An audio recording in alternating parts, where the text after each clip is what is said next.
Nah, kira-kira ada apa Mr. Puisi? Kenapa bisa Bapak Prabowo ini menemui Bapak Wiranto? Nah, tapi kalau Golkar bisa mendekat kepada Gerindra, maka akan ada dua partai besar di koalisi KIR. Orang pesimis tidak akan bisa sukses. Ya. Begitu kata orang pintar.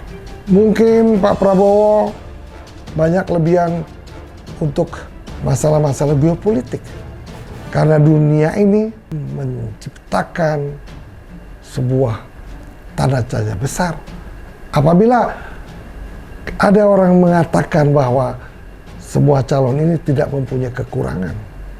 Apakah ada peluang saat ini yang memungkinkan bahwa Bapak Prabowo ini akan bergabung dengan Bapak Ganjar? Saya akan menjadi presiden seperti cita-cita saya semula. Karena saya sudah dicalonkan oleh partai saya untuk menjadi presiden, bukan untuk menjadi wakil presiden. Itu kata dia.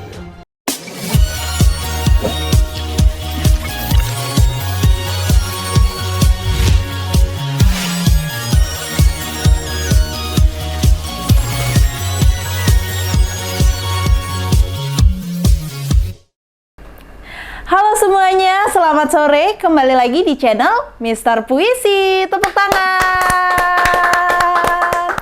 Wah, nah seperti biasa nih kita hari ini kembali lagi nih membahas mengenai perkembangan politik di Indonesia. Seperti yang kita ketahui bahwa politik di Indonesia semakin hari semakin memanas karena pemilu tahun 2024 semakin mendekat. Nah, banyak sekali berita-berita yang makin tiap jam pun itu sudah berubah. Jadi maka dari itu alangkah pentingnya kita membahas perkembangan politik saat ini. Tentunya bersama dengan Mr. Puisi. Nah, sebelum itu Mr. Puisi, bagaimana hari ini kabarnya? Hari ini kabarnya baik. Setelah beberapa minggu ini kita membahas mengenai politik di Indonesia, kita menemukan banyak hal-hal yang sangat mendadak, sangat mengagetkan. Justru untuk itulah kita harus mulai membicarakan lebih dalam lagi perkembangan politik di negeri ini. Karena faktor-faktor ekonomi tidak bisa dipisahkan dengan faktor-faktor politik. Kalau faktor-faktor politik ini membuat negeri ini sangat panas, orang wisatawan dari luar negeri akan takut datang ke Indonesia. Kalau perkembangan politik ini tetap dinamis, tetapi tetap tenang, sejuk, maka pariwisata, khususnya pariwisata di Bali ini, akan tetap ramai, sehingga devisa negara tidak akan terancam olehnya. Untuk itu, marilah kita berpolitik dengan santun, dengan tenang, tanpa adanya polarisasi, sehingga perkembangan politik tahun ini sampai tahun 2024 ini tidak akan terjadi gejolak, di mana perekonomian bangsa ini tetap akan berjalan menuju ke atas. Oke. Nah, teman-teman, seperti biasa bahwa channel Mr. Puisi itu selalu menyampaikan informasi yang bermanfaat, tidak memihak siapapun, dan yang pastinya tidak hoak. Nah, sebelum itu mari kita mengenal dulu siapa sih Mr. Puisi sebenarnya. Jadi Mr. Puisi memiliki nama asli Made Putrawan. Beliau saat ini mengelola channel Mr. Puisi yang membahas mengenai pariwisata, politik, seni budaya, dan juga ekonomi. Nah, Mr. Puisi juga memiliki banyak sekali pengalaman. Yang pertama itu pernah menjadi ketua Himpunan Mahasiswa Mesin Usakti, kemudian pernah juga menjadi pimpinan majalah Dinamika Usakti, dan beliau juga setelah lulus dari Usakti juga bekerja di Jakarta, kemudian memiliki usaha di bidang perminyakan.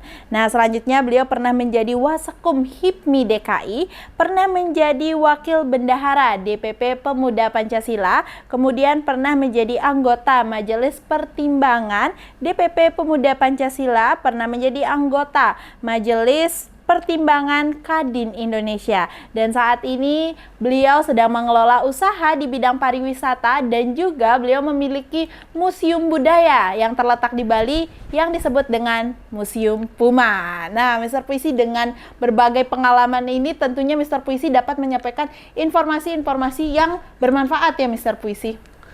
Ya, terima kasih tadi pengalaman yang telah diinformasikan mengenai Mr. Puisi. Memang semenjak saya tinggal di Jakarta, memang saya berinteraksi sama banyak orang, terutama kepada orang-orang yang dekat hubungannya dengan masalah seni dan budaya di Jakarta. Sehingga pada saat itu saya sudah menciptakan kurang lebih 6 karya tulis, novelis.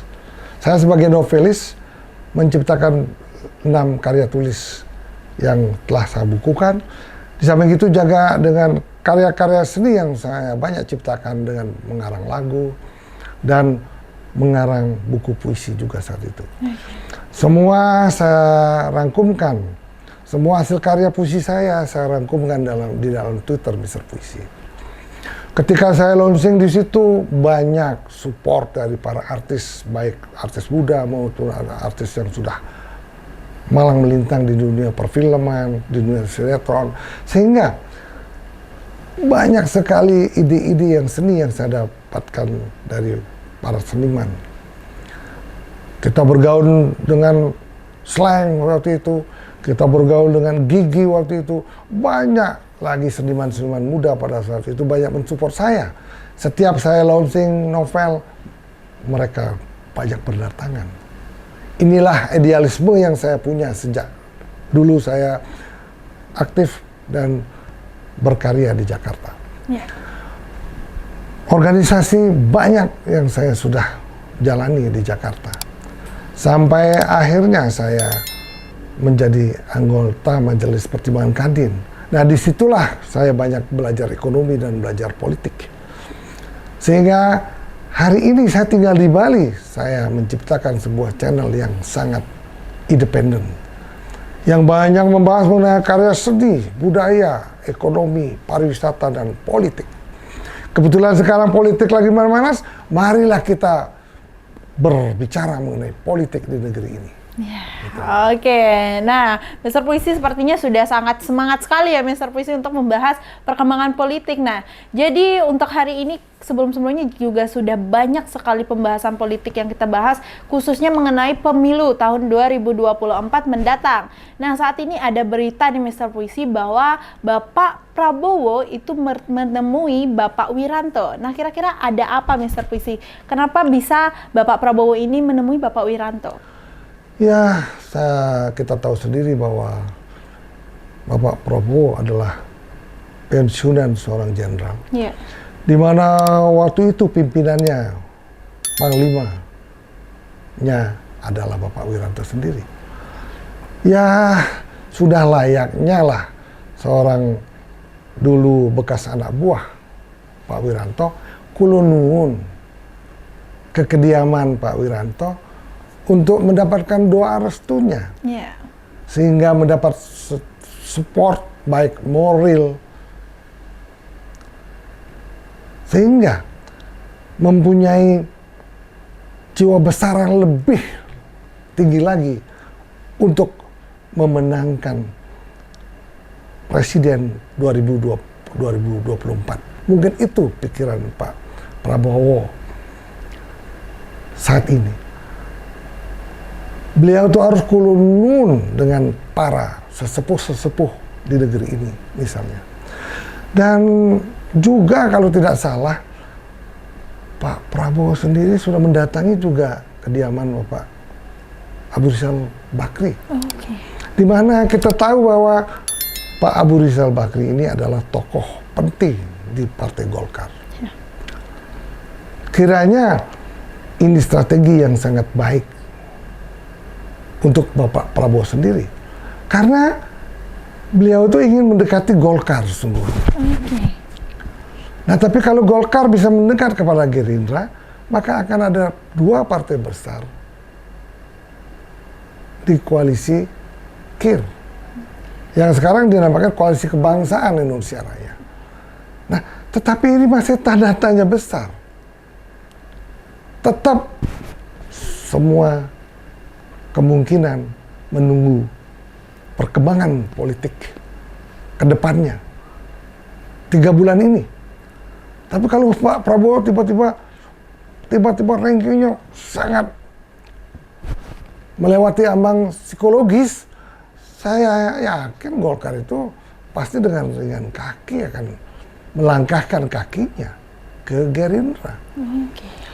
Tapi kalau Prabowo sendiri makin turun ratingnya, nah inilah yang akan menyebabkan semua akan berduyun-duyun datang ke Pak Ganjar.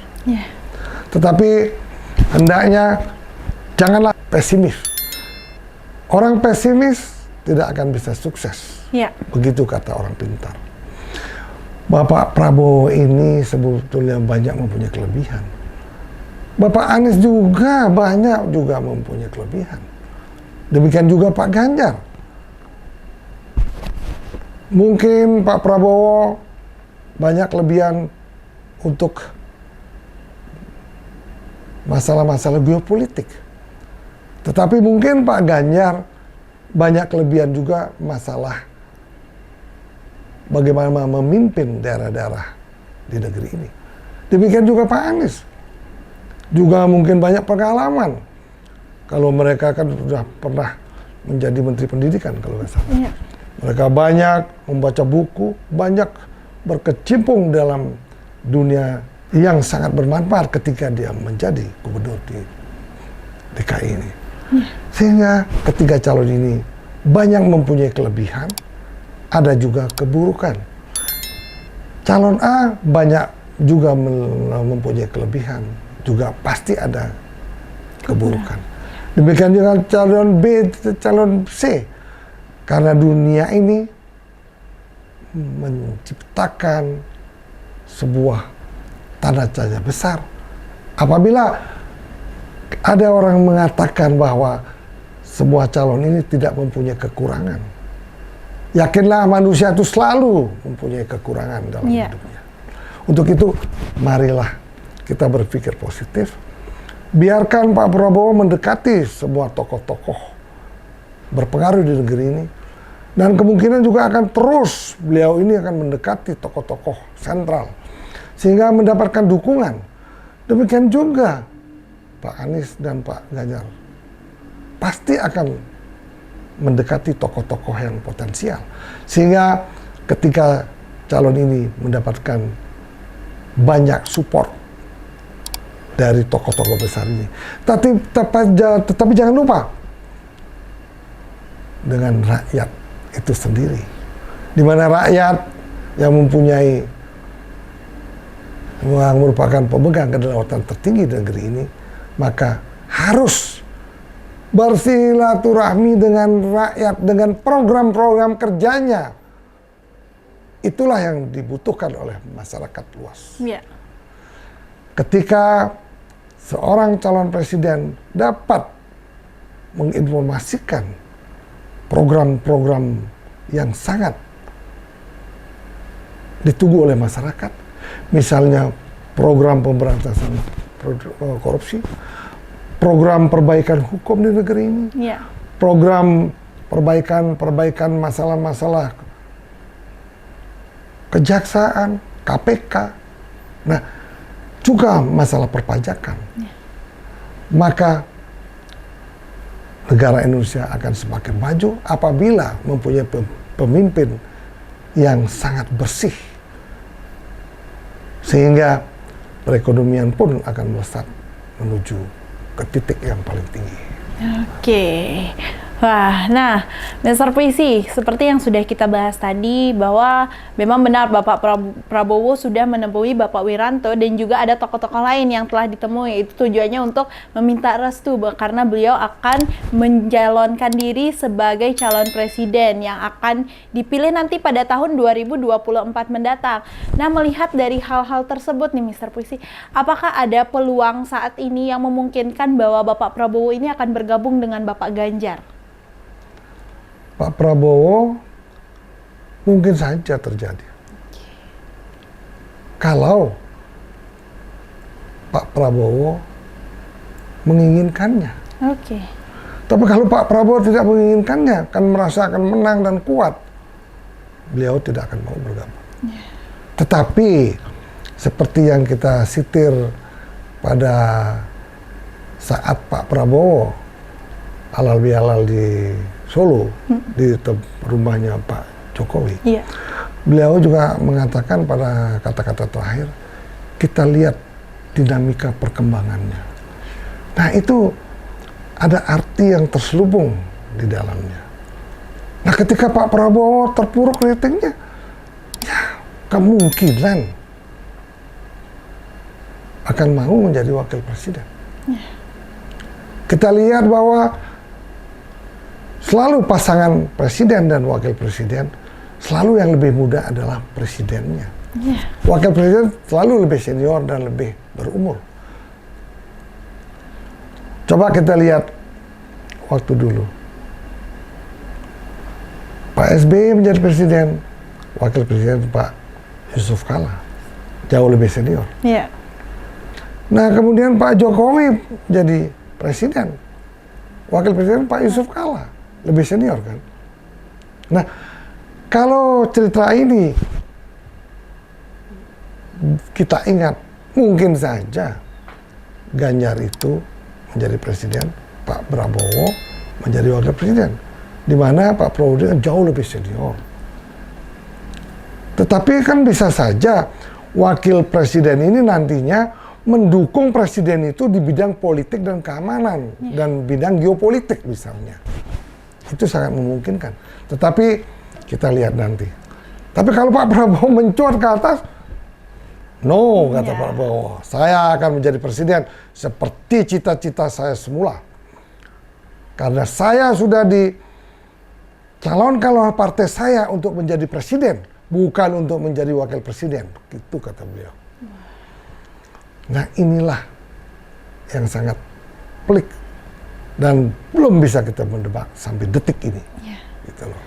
Oke, nah Mr. Puisi berbicara mengenai calon-calon presiden tersebut, kita sering sekali membahas tentang Pak Ganjar, tentang Bapak Prabowo, dan bahkan juga ada Pak Anies. Nah sebenarnya sampai saat ini nih Mr. Puisi, bagaimana sih perkembangan elektabilitas dari ketiga calon ini?